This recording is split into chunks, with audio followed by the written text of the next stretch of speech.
So what I wanted to do was put together a video that explains spin a lot better than most books try to explain it.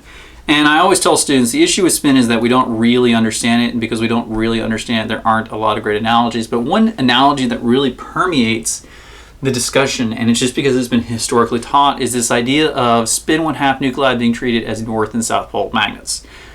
There is a major issue with looking at the world this way. So if we look at a nucleus inside a magnetic field, and we take this analogy of, well, it's spin 1/2, therefore it has a north pole and a south pole.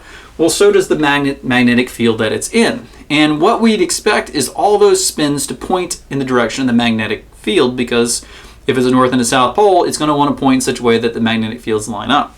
That's not what actually happens. There is an equal chance of finding the spins both aligned and counter to the magnetic field underneath this north-south pole analogy. So off the bat, that doesn't really make sense. So why do we use that analogy? Well, it's easy to use the analogy. So for this video, I actually ended up buying a gyro, and unfortunately I bought a really cheap gyro, and it shows because it won't do any of the cool tricks that gyros should be able to do. So instead of thinking about it as north and south poles, let's think about it in terms of a spinning top. And instead of a magnetic field here, we're going to think about it as gravity. So if I take the spinning top and I start spinning it, a gyro is going to want to point, and there are two stable ways to point this gyro. One is pointing up, the other is pointing down. So we would consider this an upspin and a downspin. Now, you can kind of see where it tries to fight me when I try to turn it. It's actually trying to turn itself.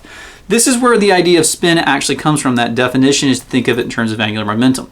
So a top has two stable solutions. One where it's spinning clockwise relative to gravity, the other is where it's spinning counterclockwise relative to gravity. But the gyroscope is stable in both of those directions. So there are actually two stable ways that this top will stand up. One where it's spinning clockwise, one where it's spinning counterclockwise. And this is kind of how the electron or a nucleus interacts with a magnetic field. It can spin clockwise or counterclockwise, but that spin needs to be perpendicular. So the rotation itself needs to be perpendicular to the magnetic field itself. So instead of thinking of it as north or south pole, think of it as a spin, a gyroscope spinning. One where it spins up or spins clockwise, and one where it spins counterclockwise. Both of those are stable to, instead of gravity, the magnetic field. And this is why we expect to see equal chances of seeing both of them going clockwise and counterclockwise, is that they're both stable in that direction. Now, another reason why this analogy is so much better than using the north-south pole analogy. If you take a top and you turn it on its side, and unfortunately this is what happens when you buy a really cheap gyro, you can actually put it on a post, and what the gyro will do is it will begin to spin. And I was really hoping that this gyro would do it, but it's way too cheap. Well, this is what happens with these materials. With these, is that when we use a 90-degree pulse in the NMR, it turns them sideways, and they're still spinning clockwise and counterclockwise, but what they will begin to do is they will process. They will actually begin, that principal axis that they're spinning on will actually begin to rotate perpendicular to the magnetic field. And this is what we measure in a NMR experiment. We measure the fact that there's a net polarization, they're pointing a certain direction.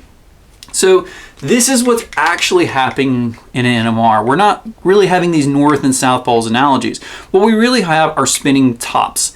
And there are two stable solutions to these spinning tops, clockwise and counterclockwise relative to the magnetic field.